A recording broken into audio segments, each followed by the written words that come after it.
finish talking about this stuff, and then I'll go through the homework problem. Yes? Oh.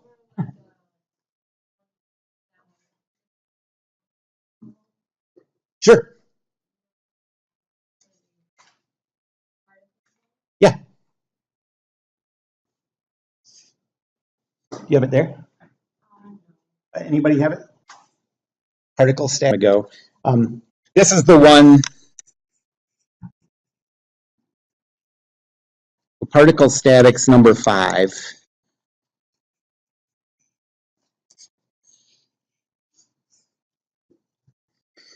This is the one where you have an incline and a box on the incline. There's a horizontal force of 50 newtons. This has a mass of 20 kilograms. And we want to calculate in a standard coordinate system, so without rotating the coordinate system, we want to calculate the contact force, the force vector applied to the block by the incline. And then use Newton's third law, just with that, switch the signs to get the force on the incline by the block. And then calculate the normal and friction forces. I think I can do this pretty fast. So a free body diagram of the block.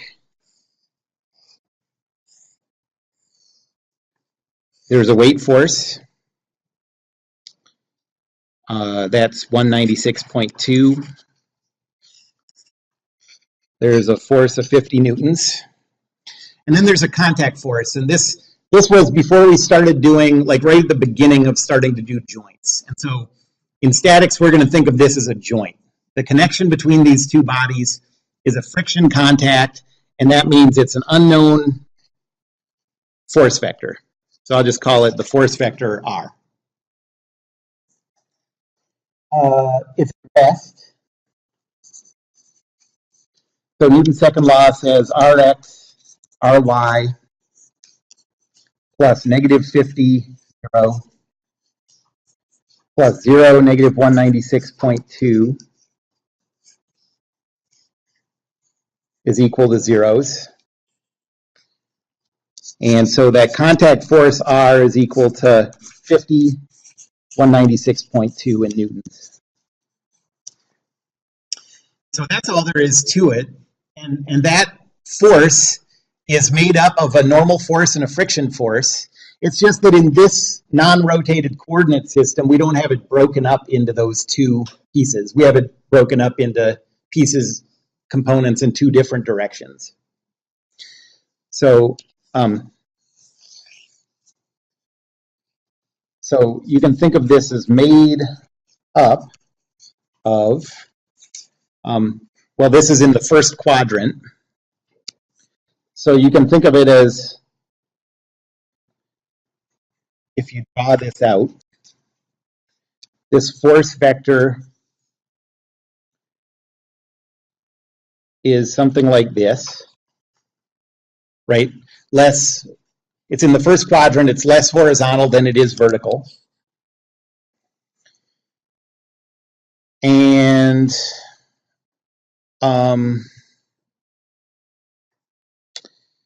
that is made up of, if this is the incline,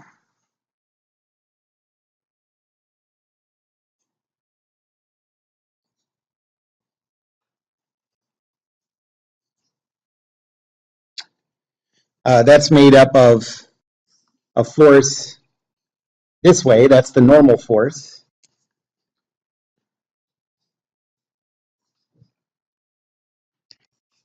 You know, this total force vector is that, and a force this way, that's the friction force.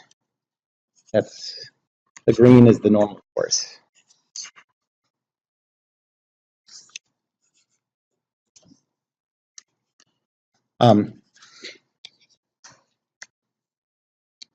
And so it was really fast to come up with that force vector, but that force vector just isn't broken up into those components. The easiest way to break it up into those components, and I don't know if I drew it right, it's possible that this is going to end up being a positive number, in the positive, I just sort of sketched that out. The easiest way to do that is to represent this force vector. So the easiest way to break this up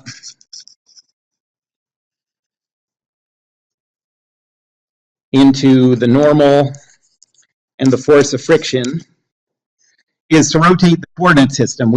Right now we have it in a coordinate system like this. If we switch it to a coordinate system that's where the x-axis is parallel to the surface and the y-axis points out of the surface, and notice our y component tells us the normal part, and the x component tells us the friction part. That's easy to do with a rotation matrix. So if you do a rotation matrix where theta is equal to, what's the angle? 20 degrees. So do you have to go clockwise or counterclockwise to start here and end up here? Clockwise, so this angle is negative 20.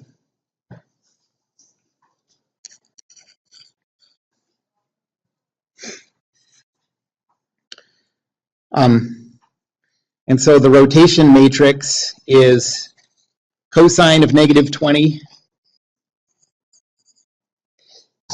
excuse me, sine of negative 20, negative sine of negative 20, cosine of negative 20. And we'll multiply that by the vector in the original, the force vector in the original coordinate system, which was 50, 196.2.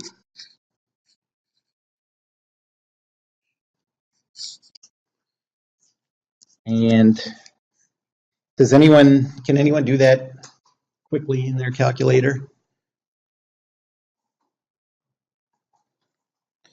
If you don't have that programmed in or something, I could borrow a calculator and do it. Okay.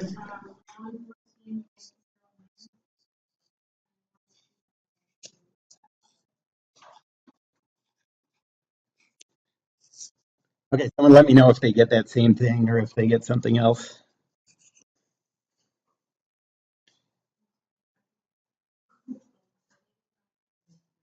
You got something different? Oh, okay. What did you get?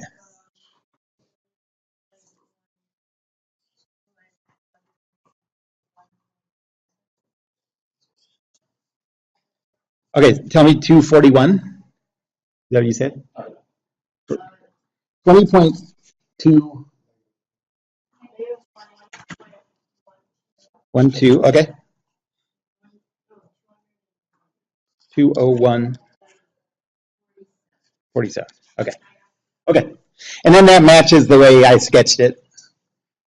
So we got a negative answer saying that the friction is going up the ramp, and then the normal force is 201.47. So that, if you get comfortable with that rotation matrix thing, it's just such a nice way to go from one coordinate system to another so much faster than otherwise you have to try to think of unit vectors and like take a projection and what a pain. Yep. Yes, the x value, because our x coordinate is parallel to the surface.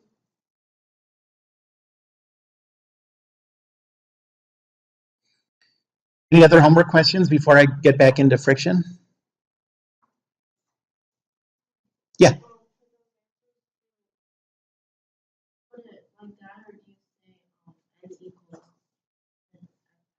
Yeah, I guess you would say, right, I guess you would say something like n is equal to 201.47. And then force of friction, you could give it as a magnitude or, I guess 20.12 if I'm being picky, going up the ramp, something like that.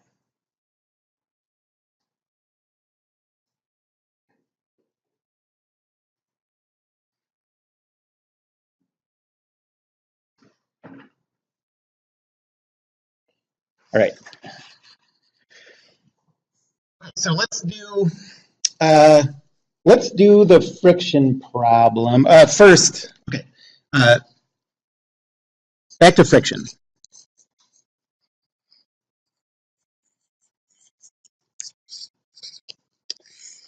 There are really two more things that we need to address, and they're easy to deal with, but I just haven't talked about it yet. We need two more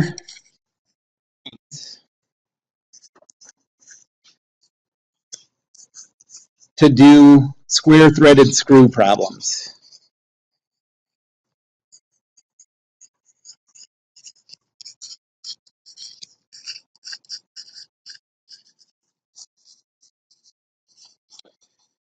The first one is we have to relate that sort of imaginary, not mathematically imaginary, but that's sort of like, it's just a mathematical thing. It's not that force Q. It's not a real force that's applied. But we have to relate that force Q, that horizontal force that's applied, to the couple that's applied, I'll call this couple M, that's applied to the screw.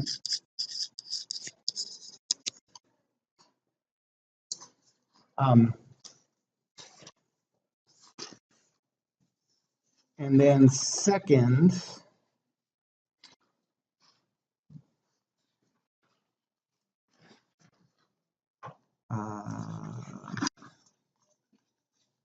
we need to relate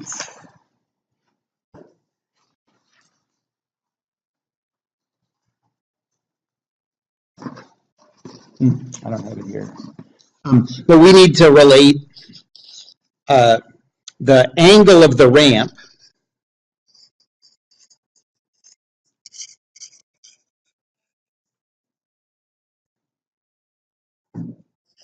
that angle theta that we've been using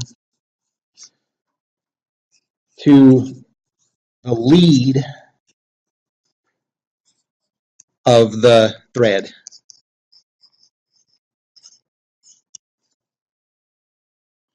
I think it's probably more common that you hear this referred to as pitch. They don't always mean the same thing, but I'll talk about that. Okay, so first let's deal with that force Q. So what does that force Q mean? If you think of like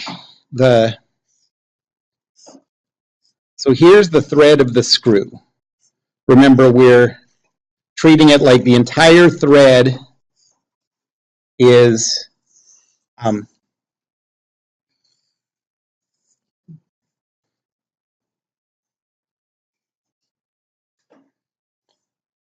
the entire thread is concentrated into this one little spot that's sliding up the ramp. So this is the thread of the screw.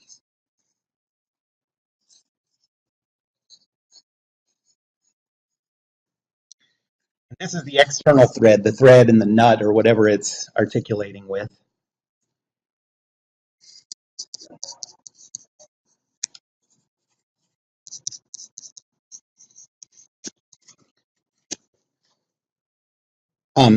And the way we're talking about this thing going up the ramp, like what makes it go up the ramp, is a horizontal force Q. Okay?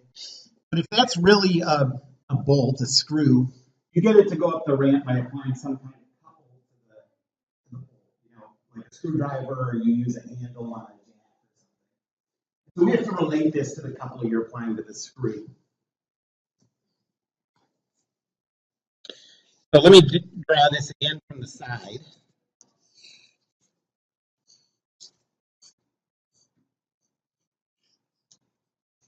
Okay, so here's the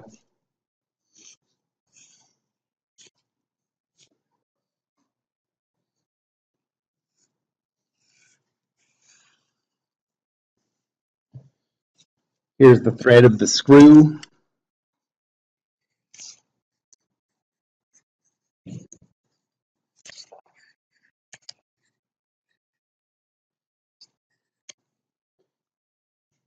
Here's the external thread.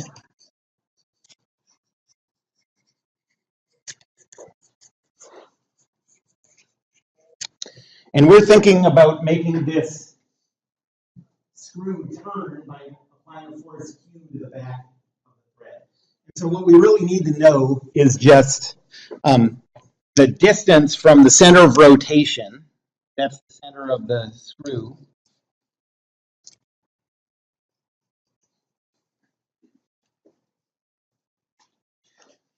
to that one place where the thread is concentrated, and this is the radius of the screw. Okay, and the couple that's applied to the screw M is just equal to Q times R. Or if you want to get Q out of this entirely, because M is an actual thing you apply, Q is a fake thing, you can replace that Q with M over R. You can do it in one step, or you can, when you draw the free body diagram, you can have the weight acting like that. The force Q here you can replace as M over the radius of the screw. And then you have the normal force and the friction force.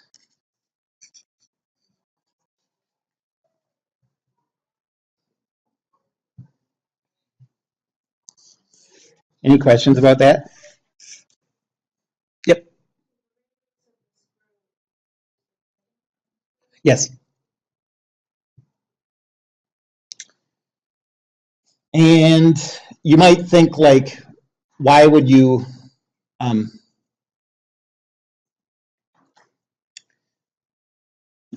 so you'd think, like, well, if we're imagining that entire thread concentrated in one spot, why would we choose it to be all the way at the outer edge of the thread?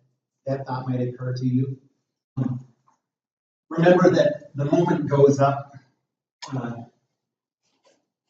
like the moment arm as it goes up, forces applied farther out or have more effectiveness in turning this thing. They produce a bigger moment because of the moment arm.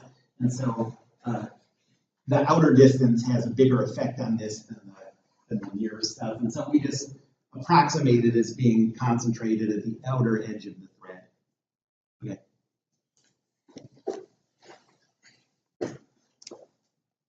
So yeah,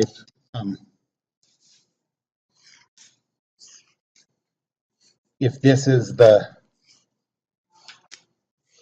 screw, you would take this measurement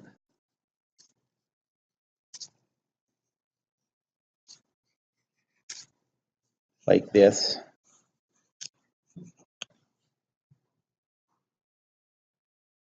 Okay.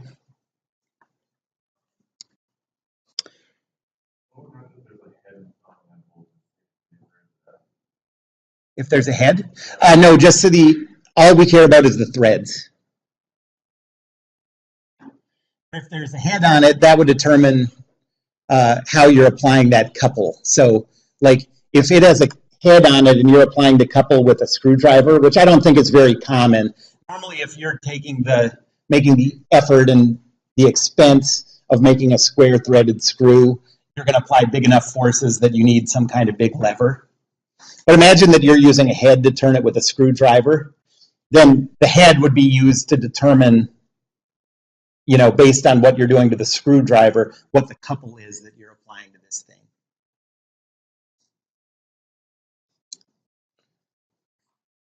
Okay, so this is all related to Q. So now we're going to talk about theta.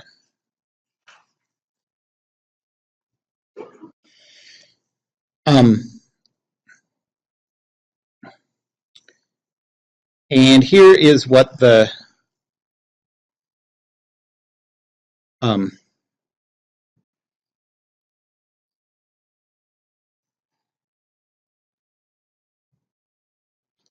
So if this is the thread,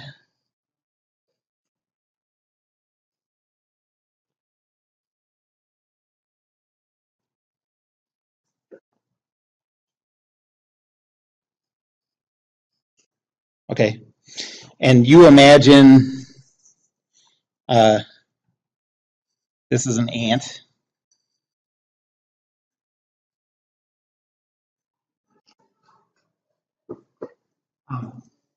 And you imagine the vertical distance for this ant to appear in the same horizontal position. You know, where does the ant get back to the same horizontal position? So the lead L is the vertical distance ant has traveled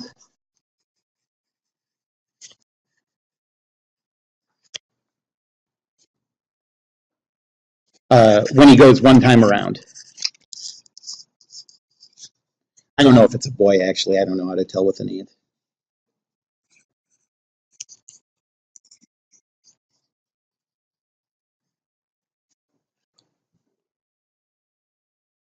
Okay, so if the ant comes out here, like he would most of the time,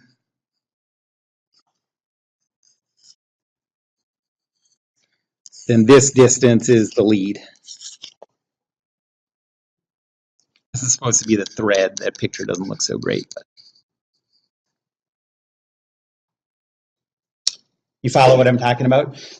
And the pitch is if you measure adjacent spots on the thread, measure the vertical distance between those, you'd think, well, that's the exact same thing, you know? But sometimes these threads are doubled.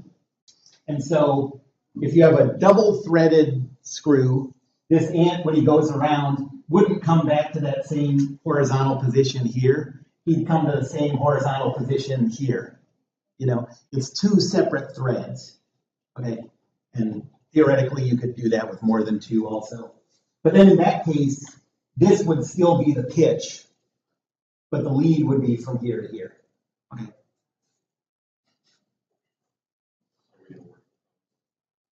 I don't think there's any problems like that in the problems. So yep. A double-threaded screw is basically you have one thread that goes up, and then between that thread there's yes, another thread? That's right. Okay. I would draw it, but I haven't gotten to that part of my art class yet.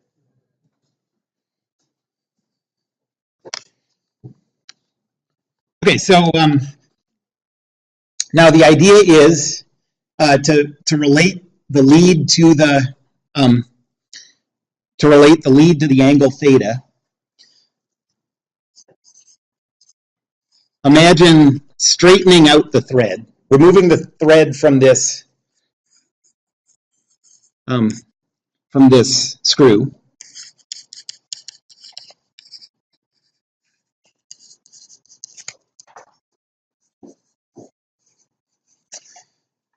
Then you would have a long triangle.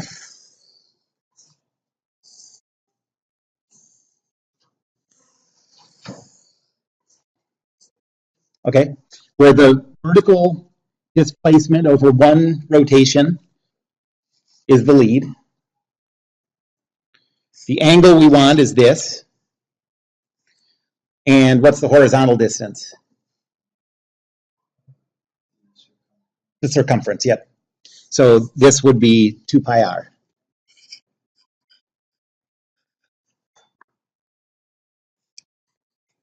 And so that theta is equal to the inverse sine of L over 2 pi r.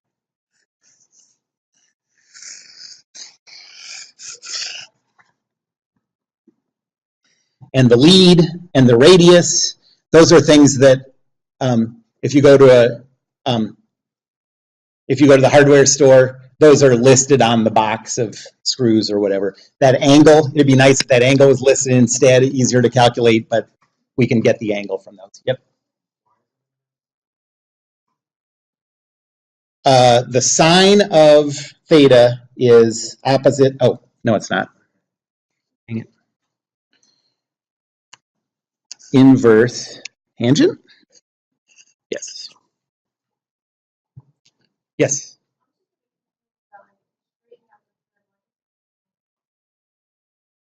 Well, the thread is the hypotenuse. I just kept a horizontal base, or made a triangle out of it all. This is the thread.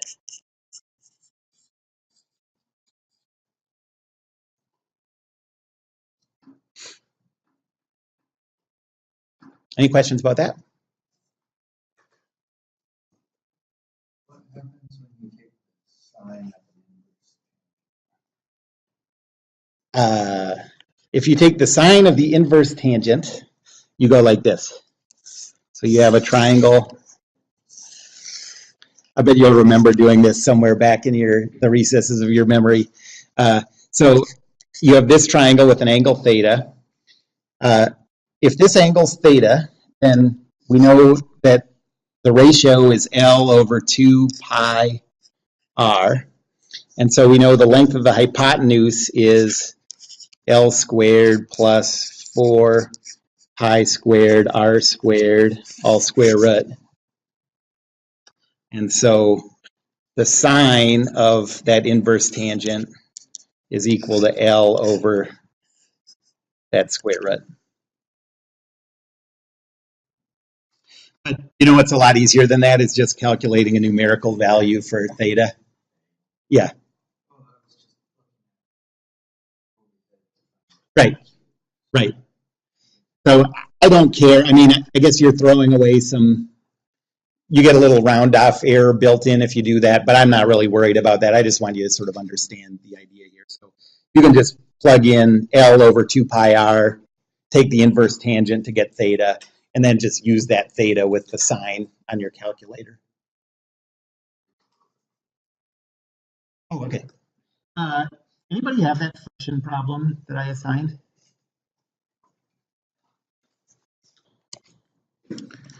Okay, so here's friction number 1.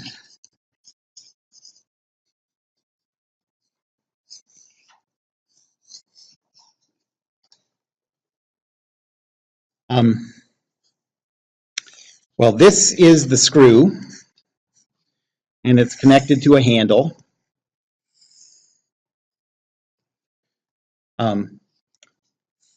And it's supporting a weight of 5,000 newtons. You know, that could be a thing that the jack is trying to lift, or whatever is pushing these two contact points together. And then here's the external thread. So on this, I didn't draw the threads, but the threads on the screw would go like this. And they would be articulating with threads on those two things on the side. This is sort of like a cross section. Does everyone follow what I'm trying to draw there?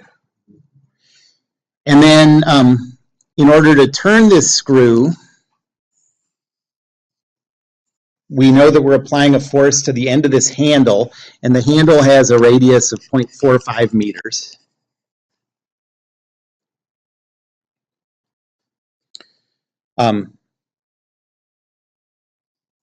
This is a square-threaded screw, and the lead is 0.005 meters.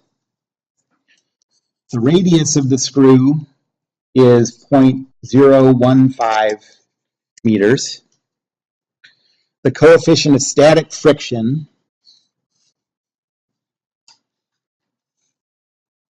is 0.5. That's a lot. And the question is, what force needs to be applied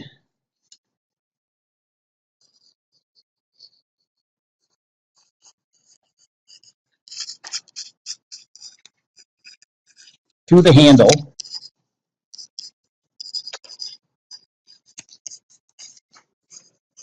to get that weight moving down?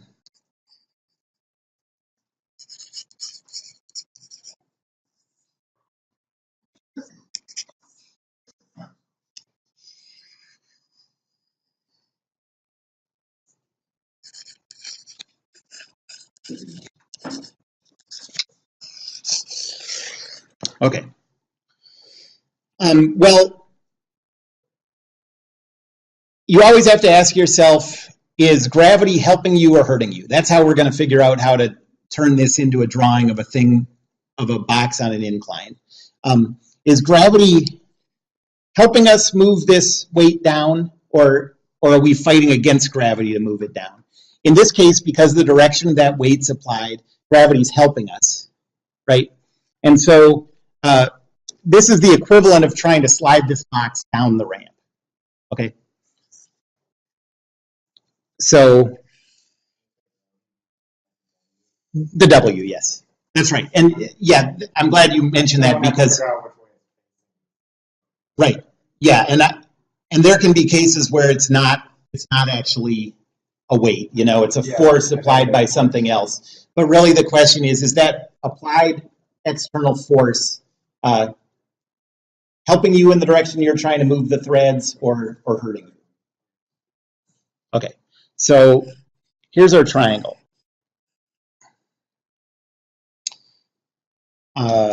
And here is our angle theta. We'll figure out what that is in a second.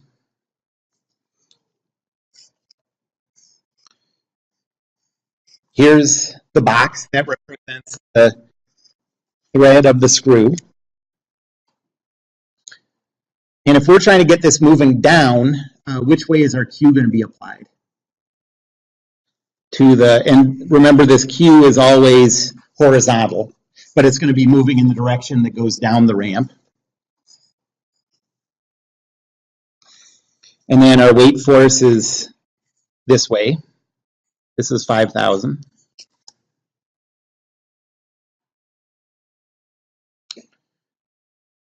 So now I'll do a free body diagram of the box, which is the thread of the screw.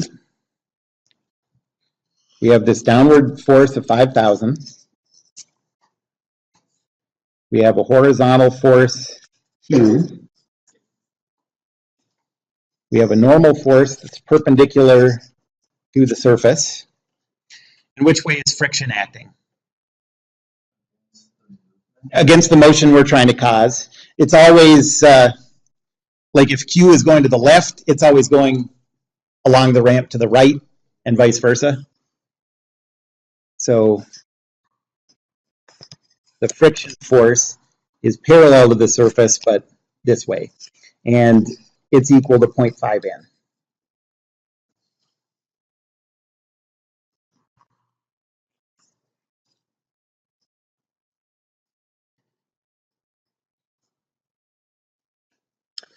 We're going to use a coordinate system with the y-axis out of the incline and the x-axis along it.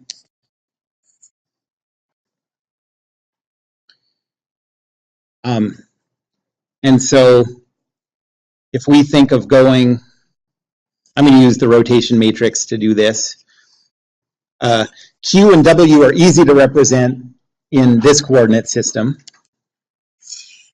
We want a coordinate system like this.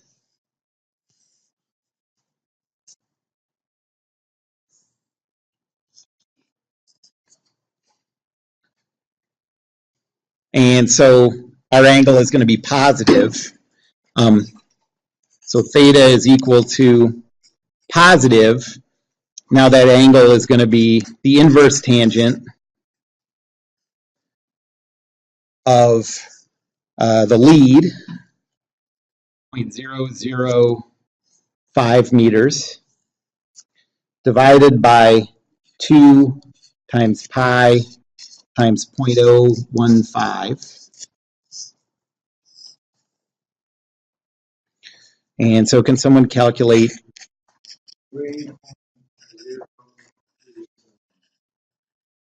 degrees?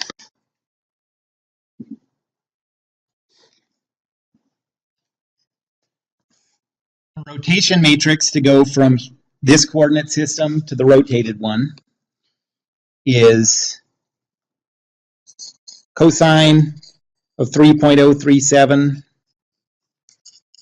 sine of 3.037, negative sine 3.037, cosine of 3.037. And we're going to multiply that by, let's first do times negative 0, negative 5,000. So can someone tell me what vector you get for that?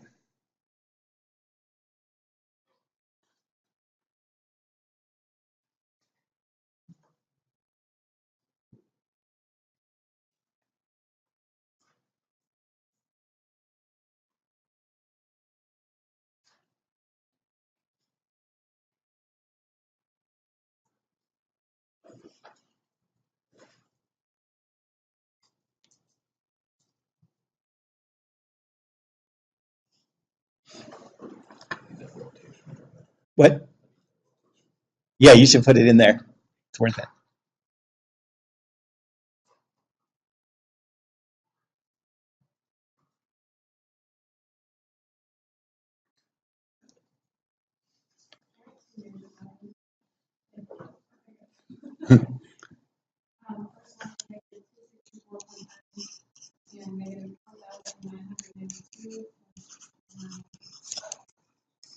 Okay. It's almost that. It's almost all in the y direction because that angle's so small. Our old vertical and our new vertical are pretty close together. This is a little misleading. Our angle is really only 3 degrees, you know. And let's do the same thing with that Q force is negative Q0 in our non-rotated coordinate system. So cosine, sine, negative sine, cosine.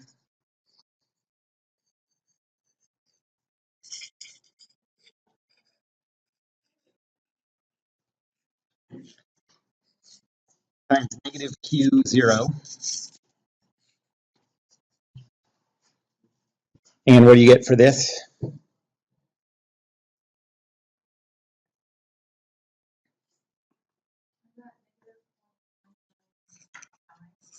Mm-hmm. Yep.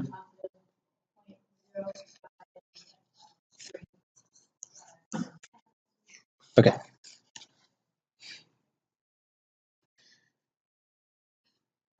And so now if you look at the free body diagram, those are the two forces that aren't lined up with our coordinate axes. So now we have those.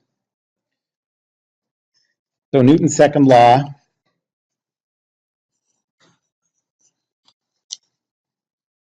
says negative 264.9, negative 4992.98 plus negative 0.999 Q, 0.053 Q, plus our normal force was in the positive y direction, so that's just 0n.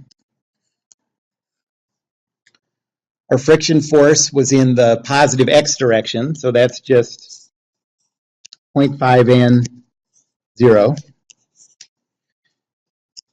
And we're assuming that this is right at equilibrium, right about to start moving.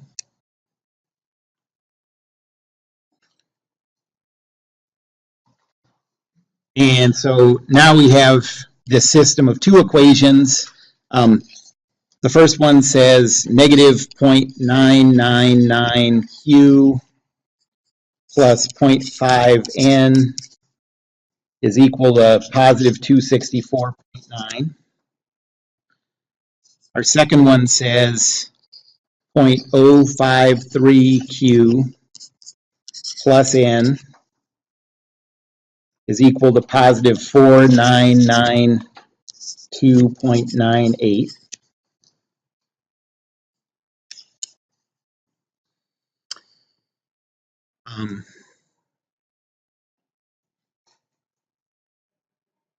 So you can multiply, like, take half of the second one and add it to the first one.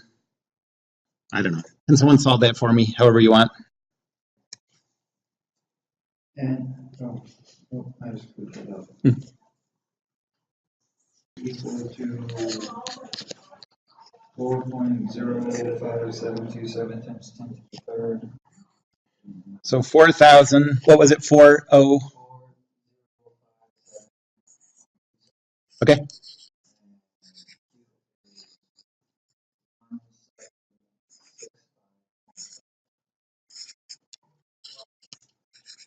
Okay.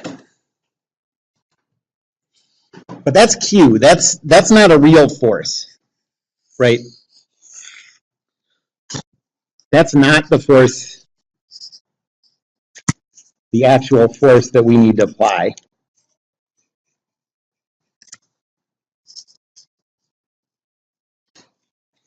So now what we want to do is calculate a couple, our M, the couple that we're applying this screw to turn it, is equal to 1765.5 times the radius, which is 0.015.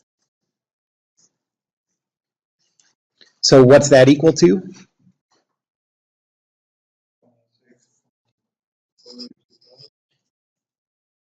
That's a funny looking 6.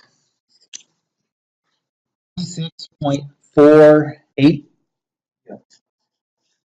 And that's Newton meters. And now we're going to apply that couple by applying a force at the end of that moment arm. Remember this handle, where is it? This handle has a length of 0.45 meters. And so 26.48 Newton meters is equal to some force times 0.45 meters. And so what's F?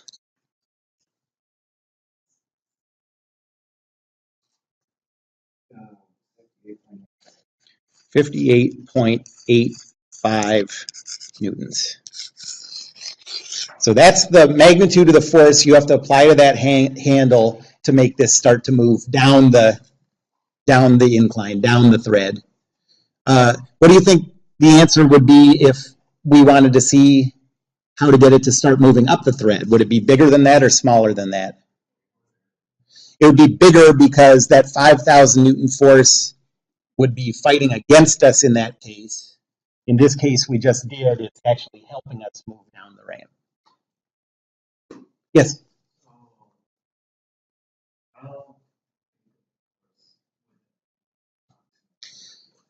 Yeah. Yeah, right. Well, 58 newtons is basically the weight of a 6 kilogram object. So a 13-pound thing sitting on the table applies a force of 58 newtons. So that's the force. The couple, if you have like an Allen wrench with a pretty big one-hand handle on it, and you crank on it as hard as you can, that's somewhere in the 5 to 10 Newton meter torque range. So something like that. Something you could apply.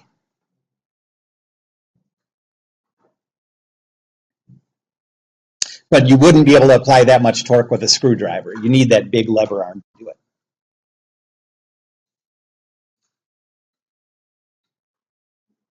Any other questions about that? Okay, so that's really all there is to square-threaded screw problems. We're going to do belt friction next, and then the last thing we'll do are the bearing loads. Let's just stop there, and I'll start with belt friction on whatever day it is now plus next.